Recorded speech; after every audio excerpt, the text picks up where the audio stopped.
Hello, hello everyone. Here we are with another creative session. I'm going to test a few things before starting, just to be sure that you are listening, because this last time I made this, wait a minute. Okay, I'm sure if here, okay. Perfect. Yes, it's working. If you don't have a sound, please tell me in the chat, because last time I made this, I don't know why, but I don't have the voice active, and I think I was talking alone for a few minutes. So, okay, today we are going to make an example of a point and click behavior. But okay, it's a very easy example. It's not nothing complicated, but I think it's an interesting trick to have in as a tool. I'm going to enter this. Wait a minute. Okay. So this is the file we are going to see today. I'm going to show you first what is the general idea, and then we are going to make the file from the beginning. This is the first example we are going to make, this one. As you can see, I have like a character in the center, and when I click, for example, I click here, or here, or here, the character goes to the position of the mouse, the place where I have clicked, and wait for the next click, okay? Just this.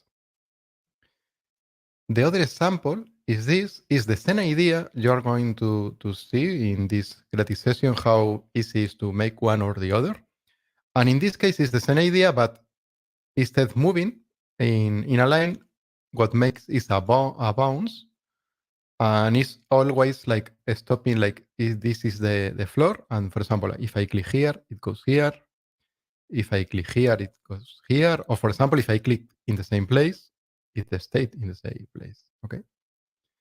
And the general idea for this, I'm going to show you how this works. In this case, I'm going to put the bones and the visible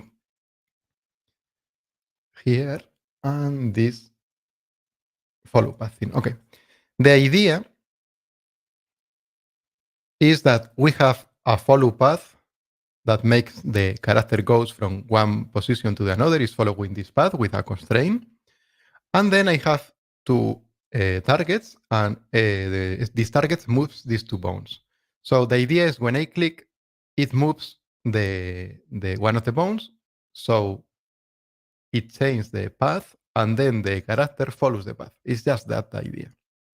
As you can see, it's really, really easy to see how it works. So we are going to make this from the beginning so you can see the process.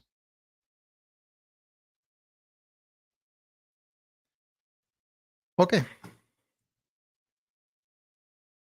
First thing, I have this other artboard. This is just the character. Here it is. And the only thing I have here is this animation. Okay, this is a timeline I have made before with the turning animation. Okay, but to start with this, I'm going to deactivate this animation. So if I make play, nothing is happening. Just the character is in the middle, and that's it. So I'm going to create a new layer here, and I'm going to call this layer main. Is this layer in the state machine where we are going to make the main behavior. Okay.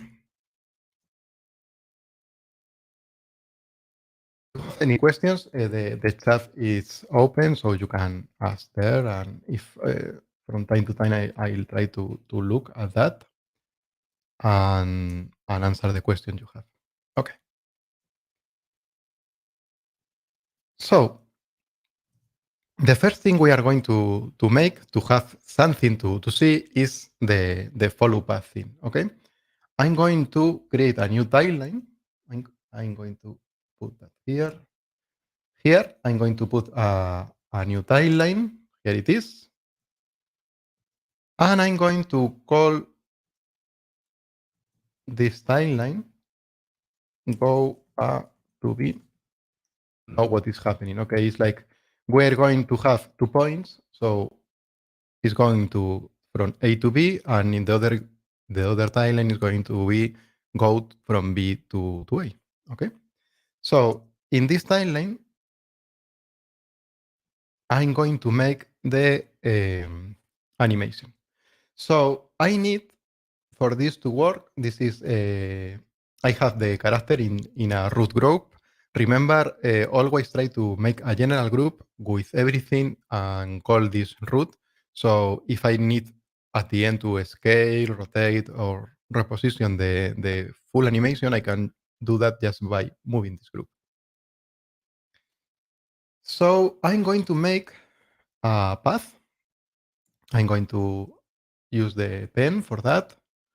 And the idea is to make just a line, for example, from here to here.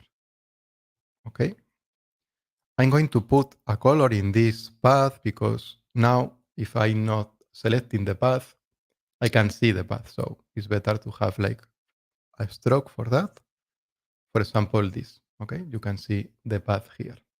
I'm going to put everything in the root group, the general group. And the idea for this path, as this is going to be the follow path shape, I'm going to change the name to follow path. Okay, so we have always everything with the right names, and we can see what is happening just by reading the names of the player. So the idea is that I have this path. I'm going to put that in the center, for example, here.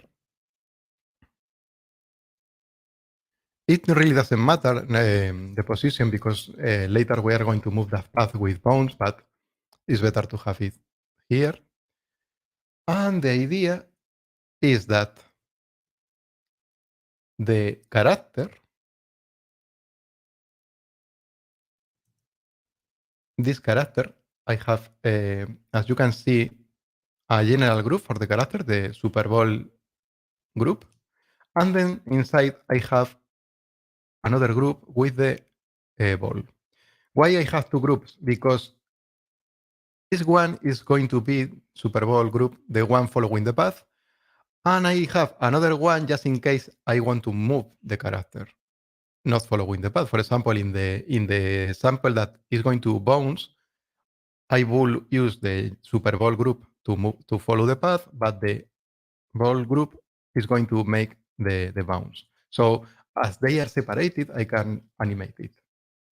So the idea is this group is going to follow this path. Okay, so we need a constraint. Remember, we have a new constraint that is called follow path. So I select the Super Bowl group. I'm going to constraints, and I select the follow path constraints. Now I open the options for the follow path constraint, and the target for this follow path is the follow path shape. But in this case, I don't need to orient the character to the path. So I'm going to deactivate this.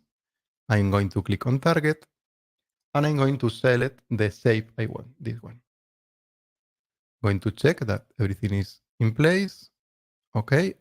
And now with the strength, with the distance, sorry, as you can see, when I move the distance, the character is moving along this. Okay.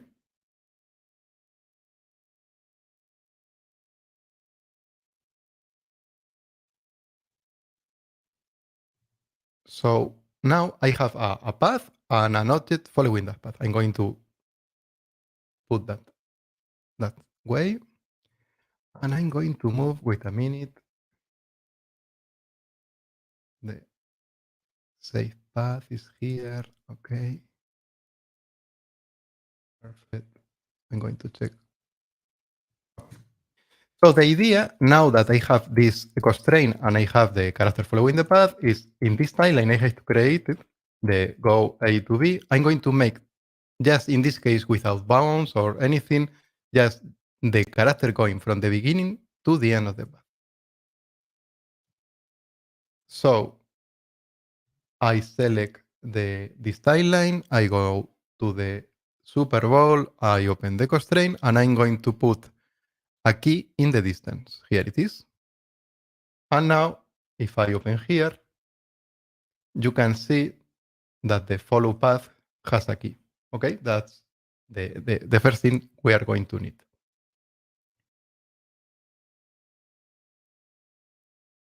Now that we have that, I'm going to go, for example, here, where we can change the duration, but now in 25, for example, and I'm going to put that at the end of the path, for example, here. Here, there is a trick, is you put 100, it goes to the beginning again, but if you put here 99, it stays at the end. So now if I make play, you can see that I have this movement. A curve, an interpolation curve, for example, this cubic, because the movement is going to be better. Here it is. And I have this movement. Now I think I'm not going to need all this duration in the timeline, so I'm going to make that this is the duration. I'm going to change it, so to 25. This, okay. So now we have a follow path and the character following the path in one direction. So I'm going back to design mode, and the idea is I'm going to have two targets, and every time I click, I'm moving one of those targets. So now we're going to build that part. I need two targets. So remember, a target is just a group. I can create it in the toolbar. They are here, group, with the G shortcut. So I prefer to use G. I press that. And when I click, a target group is created here. So now I'm going to the panel and the style is target. So we have this symbol that shows that it's a target. Okay, I have this one. And here the naming is important. So this first target, I'm going to call this follow mouse a target. Okay, I'm going to put that inside the root. Here it is. And then this target is for one part of the line, and I need other for the other part of the line, an string and the other. So I'm going to duplicate this target, and this one is going to be follow mouse B. Okay, so now I have these two targets. Okay. So now I have these two targets. I can put that in the center. For example, I can center this and center this if I want. Here it is. So both targets are in the center. And now we are going to create two bones. In this case, I'm thinking perhaps it's better to have the bones at the end. Yes, we are going to make the buttons first. So I had these two targets, and I need that every time I click, one of the targets is aligned with the position of the mouse. So to make that, I need two buttons. Okay, so to make a button, I'm going to create a square, a rectangle. Here it is. It's the same size of the artboard. I'm going to center that, and I'm going to put that inside the root group. Here it is. And in this case, it's the same thing we made with the targets. It's important to have the right name. So I'm going to call this hitbox. Okay. And in this case, I'm going to put a green color just to know what is happening. Okay, and the color is not important because in the end, this button is going to be invisible. But when we are testing the things we are making, it's important to have a color. So the way we activate and deactivate the button is to making it visible scale 0 or scale 100. So if I have a color for every button, I can see what is happening, okay? So hitbox A, and I duplicate this hitbox. This is going to be hitbox B. And in this case, I'm going to make this other hitbox red, okay? So I have one red and one green. And I have put the color to 50% of opacity. So now, if both are visible, I think this one, okay. Perhaps this is too much. Okay, I'm going to put this 30 so I can see both. And this 50, okay, perfect. If the red is visible, I can see it. If the green is visible, I can see it. And if both are visible, I can see that the green is different. So I can see all the time if the buttons are active or not. Okay, we have these two buttons. So now we need to prepare the listeners and inputs for these groups. Okay, I have here this. I'm going to delete it. Okay. So the idea for these buttons is to have a listener in every button. So the first thing I'm going to prepare is I select hitbox A and I want to listen this button. So I click the plus icon, here it is. And for hitbox B, I need the same thing. I need to listen to this button. So I click on the plus button. So what I need is when I click on pointer down in the first one, in this case is hitbox A, I need when I pointer down the target A to go to that position. So I'm going to align target. The target is follow mouse A. Here it is. And it's on pointer down. So if I press play, when I click, as you can see, the mouse is positioning in the place of the mouse. We're going to make the same thing with the hitbox B. In this case, it's pointer down, and I want align target, and the target I want, as it the hitbox B, will be the target B. So I select that, I press play, and now both targets are positioning at the same place. Okay? As I click, we are moving target A and target B.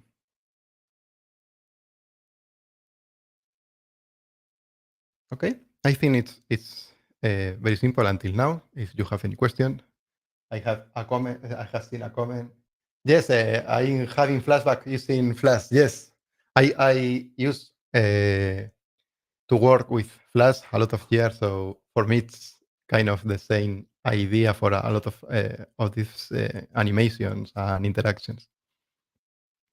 Okay, so we have this idea, but the problem is I want to press play, to press the mouse, sorry, and the idea is only one of the targets move every time. One time I move the A target, the next time the B, the next time the A, the next time the B. So I'm going from one to the other. So for that, we are going to need some states. The idea is I had a go A to B, and I need another of these timelines.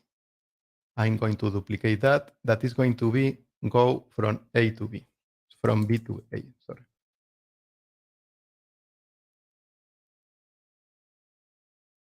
And the idea is when I'm in the state machine, I'm going to put that state and this other state. I'm going to put it bigger so you can see it better.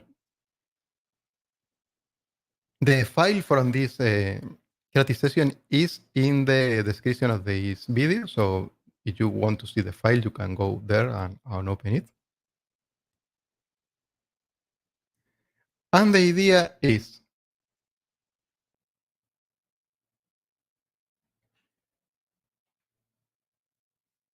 when I'm from A to B,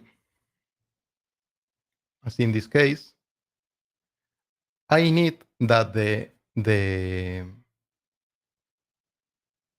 hitbox, one of the hitbox is visible and the other is not. So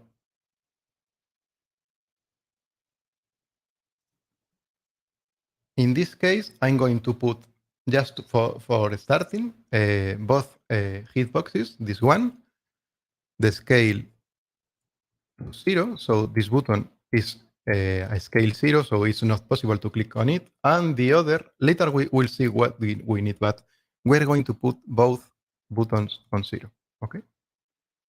So in this state, when I start, as you can see, both buttons disappear. I'm going to make the same thing in the B2A. I'm going to select this button, 0, 0, and B, hitbox B, 0, and 0. So now when I start, both buttons are invisible in all the timelines. Okay. And the next thing I'm going to add, because as you can see, when I press play, what's the problem? The animation is moving the character. And at the first state I need is just one button active and the other not. So in this case, I'm going to create a new timeline that I'm going to call idle. And this is going to be the first state. Okay, I'm going to delete this. And this idle state is going to set all to start, to make the first step when you play the animation. So the idea in this idle one is we are going to have here the first button. I'm going to put the colors in the name so it's easy to follow. As we said before, this is the hitbox A is the green one. If you are watching the video, you can see what is the color. And this is the red one. So when you start the animation, I want the hitbox 8 to be not active. So I need it to be on 0% of scale. So I'm going to the idle state. I select this button and the scale is set to 0 and 0. Perfect. So let's start playing and watching what is happening. I press play, and as you can see, the green button, the A1, is not active, and the red one is active. Okay? So if I press play, if I press down, sorry, on mouse down, only one of the target, the B target, is moving. Okay, this is the A and the B. We can see it better even as we have now text. I'm going to make this thing. Later we can delete that, but I'm going to put an A, this, and another. Instead of putting numbers or letters to know what is happening is very, very useful when you are doing anything. I'm going to put the A inside the A and B inside the B here. This is just a visual help because sometimes the more difficult thing when you are doing something like this is knowing what is happening. Okay, sometimes it's just having control of what is happening. Perfect. So as you can see, both targets are in the same place, but now I press play, I click, and as you can see, I'm only moving the B target, not the A target. Okay, and what I need is I press the button, I move B, and now the next time I will need the A target is moving, not the big one. Okay. So for that, the next state will be going to A to B, and then it should be all the time going from this state to this and this state to this. Okay, we need that they are all the time moving from one to the another. So I need a condition, because now if I press play, what happens that it goes to this state, as there is no condition here, goes to this, there is no condition, goes to this. I mean, it's just going from all the states because there is no conditions in the transitions.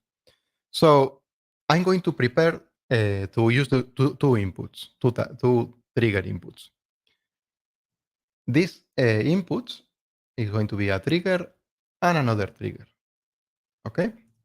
Triggers are a kind of input that fires something when you active that input. Okay, if I fire a trigger, is going to just to active that option. So in this case, this first trigger is going to be A to B, and this other one is going to be B to A. So when I start, I press play, and I need a condition here. So it's stay in the idle until something happens. So in this case, the condition is going to be when A to B is triggered. So I'm going to conditions, and I say A to B, okay, because this is A to B. So now I'm going to the idle, it stays here, and it's waiting for something to happen. In this case, it should be when I press on mouse down, it should change the position, and also it should trigger this trigger. To make that, I only need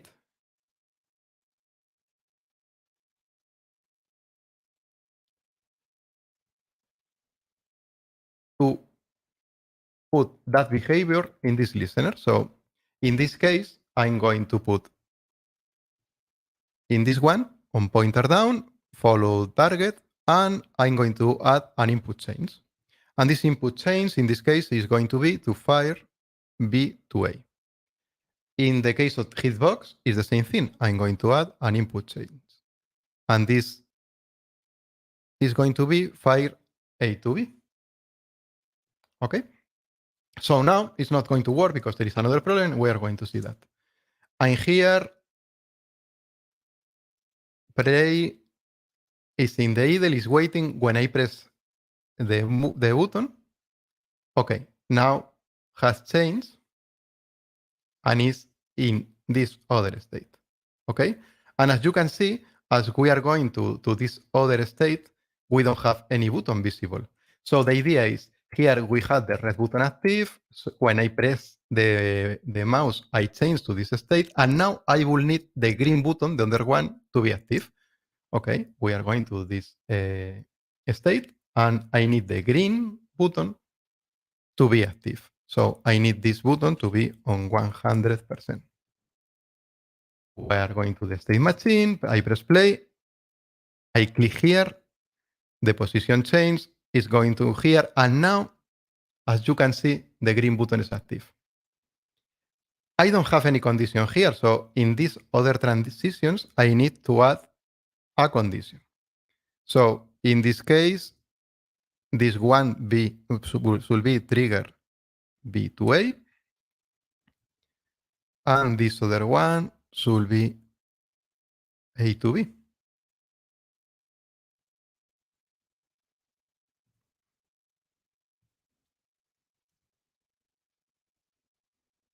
So now, as you can see, if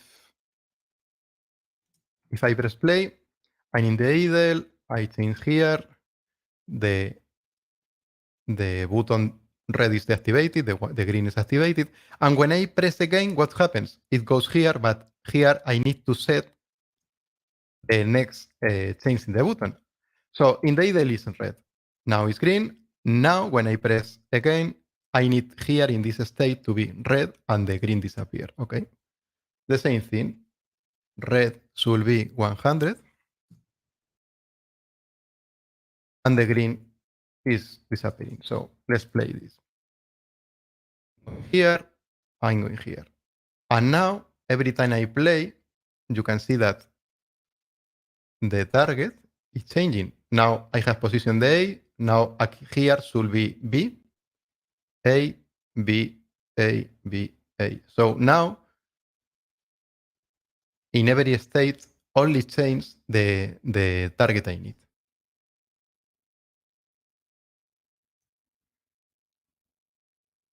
So this is the main problem. Once this is solved, we have almost everything done in this case because, as you can see, is B A B A B A. So as the target is changing, now the idea is we are going to create two bones.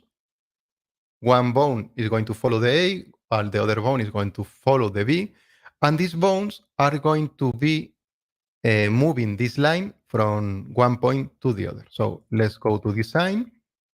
I'm going to create two bones. This one, and I'm going to make the other one smaller, so I see that they are different. And it's important in this case, as always, this one, for example, is going to be A, and this one is going to be B. I'm going to put that inside the root group. Here it is. And now I'm going to center these two because I want you to see a problem that is going to happen. I'm going to put that in the middle. For example, here, in the middle of the, it's like everything is in the, where the targets are. And this one, okay?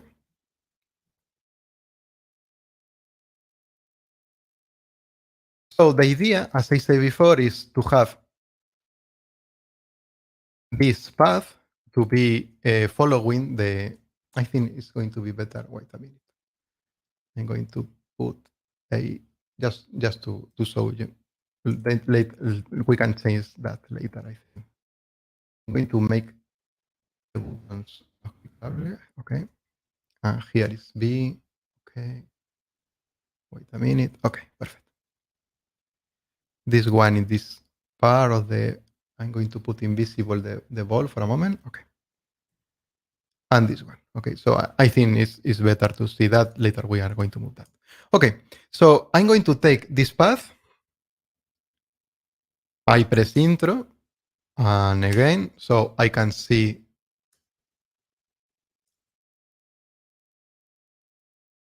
the path points. Here it is. And once we are in the path line, I click here on bind bones because I want to weight the bones so that every vertex on this line is following one of the bones. So I click here and I want you to follow this one and this one. Done. And now, as you can see, if I go to the weight tool, here it is, that both vertex are following, both vertices following this one. I want this to follow this other vertex. So this one is going to be 100 and the other 0. Okay. I'm going to text, is this is working? And now if I select this, you can see it's moving this part of the line. And if I select this, it's following this part of the line. Perfect. Okay, so as we have set the bones to move the line, and this line, if I, for example, show the ball, here it is, as you can see, as we have a constraint, if I go to the timeline here with animation, if I change the position of the bones, the animation is always following the path we create, so we can change the positions, for example, this or this. And now when I press play, what is happening is that the character is just following that path.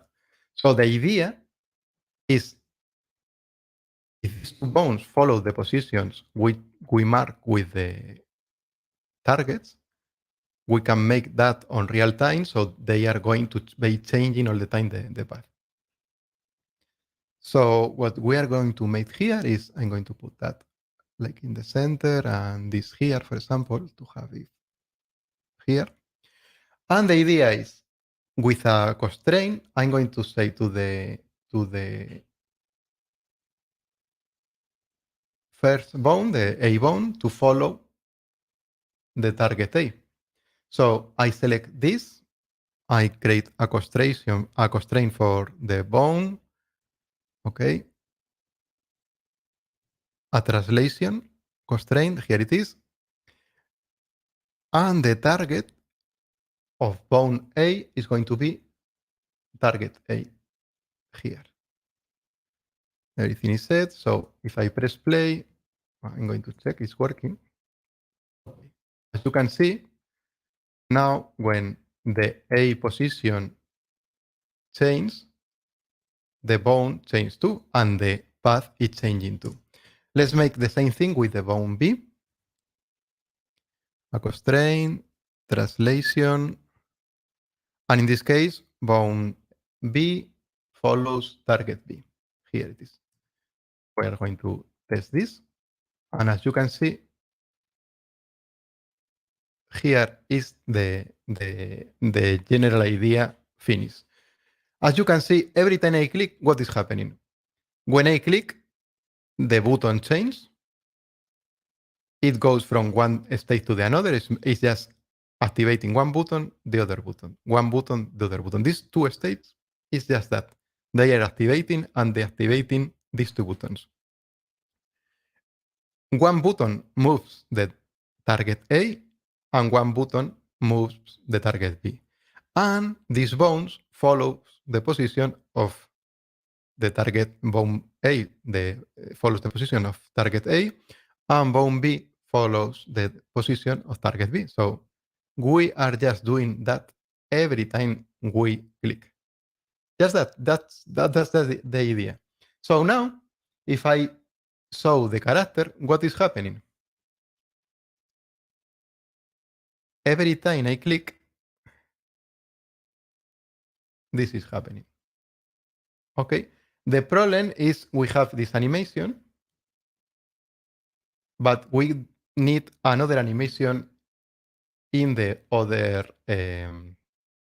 timeline. I'm going to deactivate for a second the translation in this bone. Here it is. The problem we have now is A to B makes this movement and B to A makes the same movement. So what we need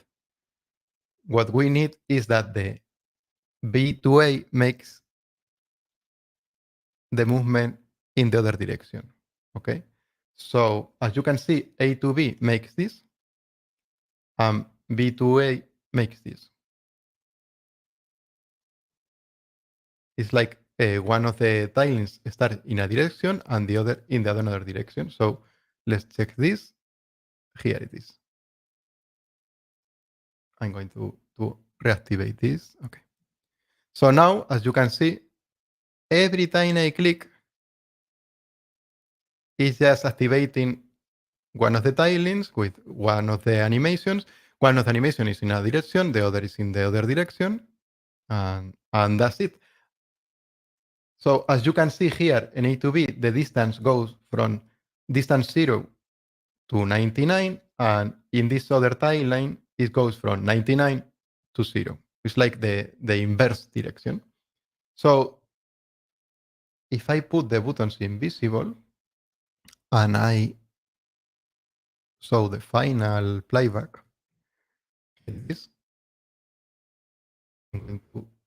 you can see that it's working.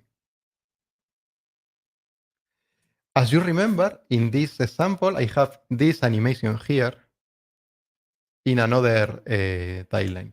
If I now, in another layer of the time machine, I just put a layer with that animation, I have this animation added to the thing of following path. So now I have like the floating animation, and now when I click, it goes from one position to the another. If I hide the text and the follow path, you don't see the trick, and you see how it's moving. Okay? So as you see, it's more complicated to explain that the idea. I mean, it's like it sounds like some kind of gibberish when you are explaining this, but in the end, it's very easy. It's just when you see the trick, when you see the letters and the button changing, it's like a very, very, very simple trick. It's that we are doing this all the time. Okay. So what I like of this idea is that it's so easy to do that you can make a lot of different things with this. For example, if I is to have a copy, I will make something with a copy later. The thing is, if I'm going to deactivate the translation to see this. Well, for example, here I have this simple interpolation, and I can just adjust the curve and adjusting that. For example, if I make this very, very fast, now when I press play, I have one fast and the other not. Okay.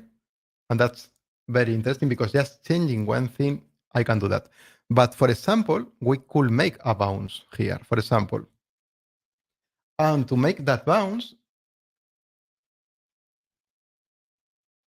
it's just as easy as, for example, I'm going here to move that. For example, here I have the main movement. I'm going to put the curve I have before, and it goes to 99. And for example, here I'm going to put that on 90. So it goes here, it goes back, okay? And in the end, for example, I'm going to put this on 96. Here it is. So now in the timeline, I have designed a movement with this little bounce at the end. So now, if I go to the state machine, I'm going to activate the constraint again, and I press play. As we have in one of the movements, the bounce, you can see that it's bouncing. This one doesn't have the bounce, but this one has it. So you can make different kind of movements just by animating the timeline. If you want that in both movements, just make this same effect in the other direction and you have that. So it's that easy to make different effects with the same thing. One thing that I saw when I prepared the file, okay, working.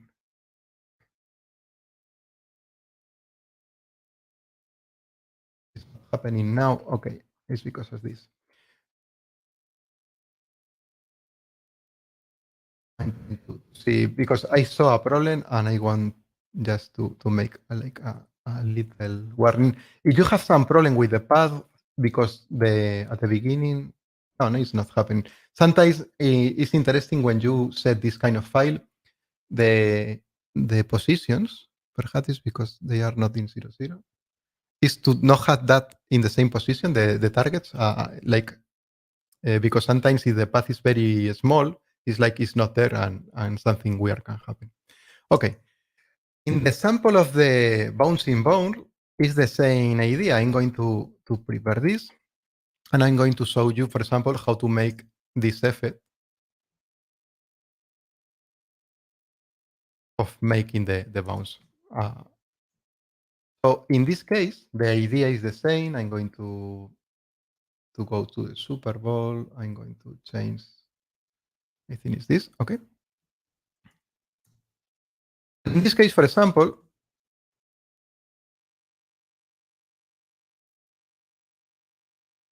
I have the movement, the same idea we have.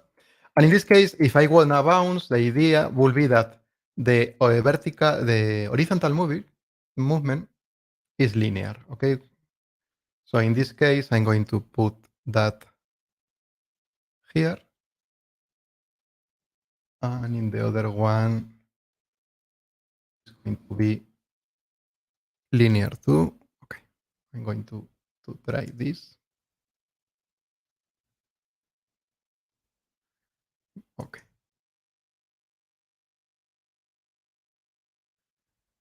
perfect.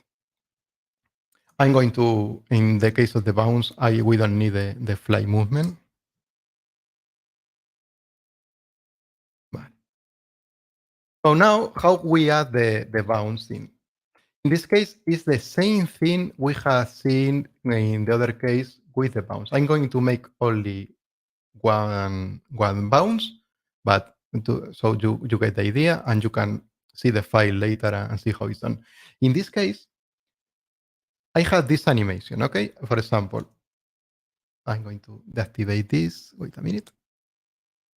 I had this animation. As I say before, we are moving with the follow path constraint the Super Bowl group, but I have another group called just ball. And if I animate this group as is inside the Super Bowl group, I can make anything with that. So for example, if I animate the Y position, for example, here and here, and in the middle, I'm going to make it bounce here. Wait a minute, because I was animating. Okay, no. I was animating the Super Bowl, not the here. Y and the Y, and in the middle, I'm going to put it here. So now, as you can see, I have that movement. And the problem here is I need to make it bounce. Now it's a linear movement. And what I need is when goes up, goes very fast. So it's vertical. When goes here, goes slow. Yes. And here is the same. It's slow on this part, and it's fast when it's falling. As you can see, here we had that effect. In this case, we could animate even the shadow. Here is the shadow. I'm going to put it here. And we could make, no, not going to make this now, but we could make the shadow change the scale to follow and we have this movement just by animating the inside group. So now, when I press play, I'm going to activate that station. Okay. It's going to happen only in one direction. Here it is. You can see that in this direction, as I have not the bounce, it's not happening, but in this other direction, it's happening. You could make like that. And the idea here is that if you want to make, I can click everywhere in the screen, but if you want to move it horizontal only, remember there is this trick that is, if I select the targets, I can add a constraint. Here it is, translation. And if, for example, if I add a constraint translation and I don't have target, I can use this option. This option limits the position. For example, I want to limit the position of the target to the Y. So I uncheck the X, and I'm saying, for example, the mean position is 100 and the max is 400 too. So now this target only can be positioned. It's like constraining itself to 400 pixels and 400 pixels in the Y. I'm going to do the same thing with the other one. constraint, translation. We don't use target because the target is itself. The X, I don't want that, but in the Y, I want 100 and 100. So now, when I press play, as you can see, it doesn't matter where I play in the screen. The Y position is always 400 because the mean position, the minimum position, and the maximum position is 400. So this way, I can make the ball, in this case, to move just in that position. So as you can see here in the final example, I'm going to show you this. So that you know how it's made, you can see it better. When I click, it really doesn't matter where I'm clicking, okay? Because the position is always that. So that is another interesting trick to know when you are using this way of using the follow path, because you can constrain the axis where you want the character move. So if I go to the timeline, in this case, as you can see, the idea is that I have this bounce.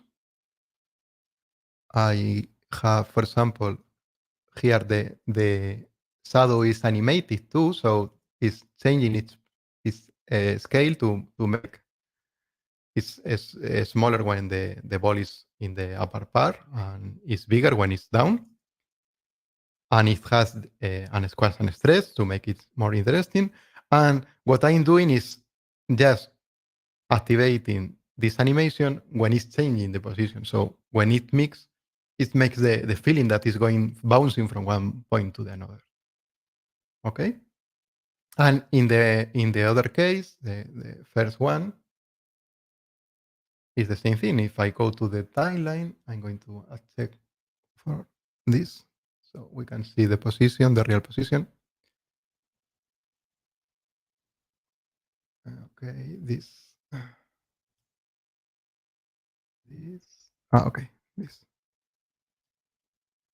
And this. Wait a minute.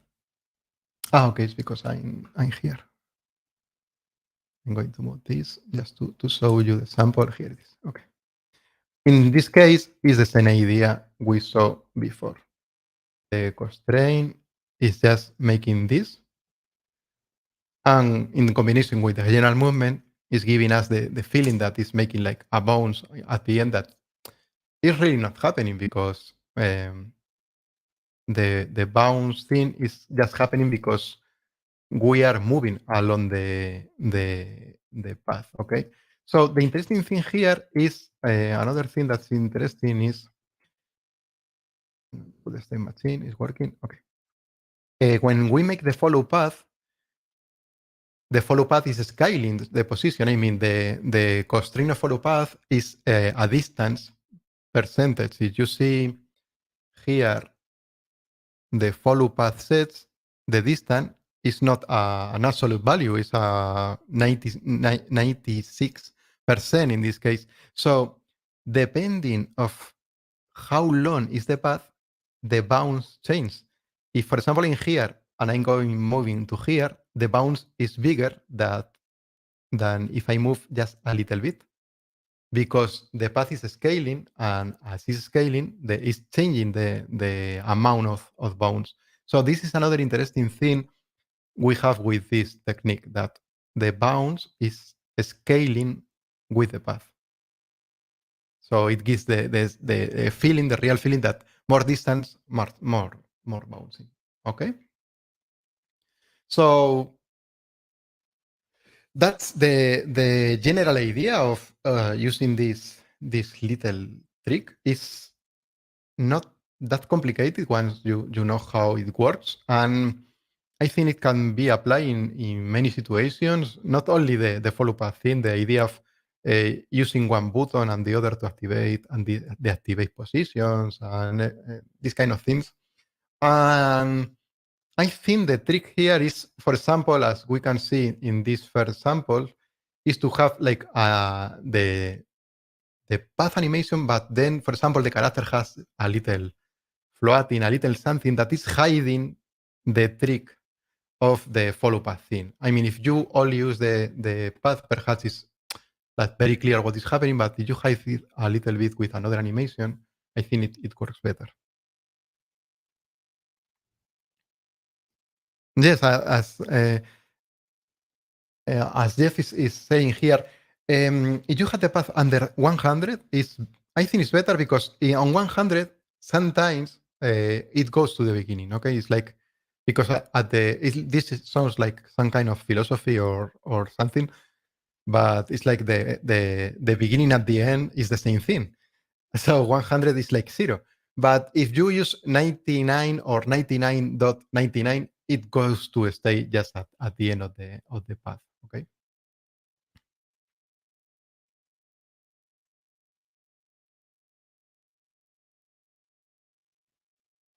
Yes, as I say, is the idea of for me in my mind is the 0 and 100 is the same thing. I don't know why. It's, for example, if the shape is a circle, it makes sense. I mean, it's like you have to have this idea. It's like when you treat with, for example, with a rise that 0 is the first value, or some software that 0 is the first frame. It's like this idea of what you put the start at the beginning.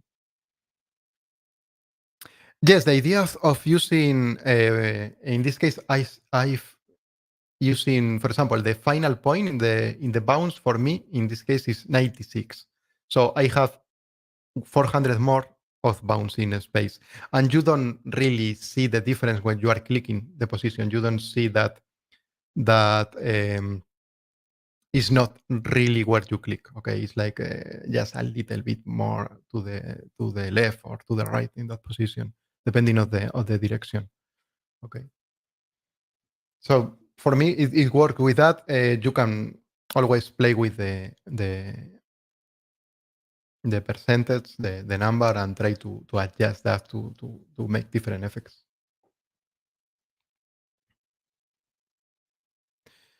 Um, 3D Factor says here having Bezier curves. Yes, you could use. I'm using a straight line, but you could use a curve, and it works. Okay, you can use. The problem is it's more difficult to know what is going to happen in this case. But if you put a, a curve or something, or remember we are using bones for that.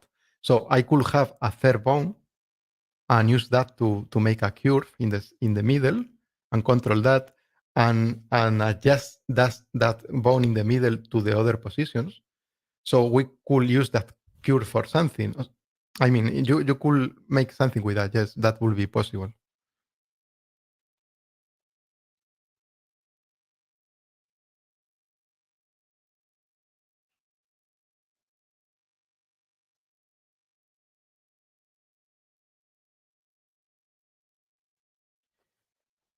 Yes, this is a question. I could ask this to the developers to know uh, what's the idea about. I guess is the idea is to work that way. I mean, I think it's not a problem. It's like the way it works. And I don't know, as I said before, in my mind, it's like it makes sense because when I'm using a circle as a shape, it's like in my brain, it makes sense that 0 and 100 is the same position. I don't know if but I understand that it could be confusing in some cases. So perhaps it's just because for me it makes sense in that way. It's like I think about that idea, but I can ask this to the developers. Yes.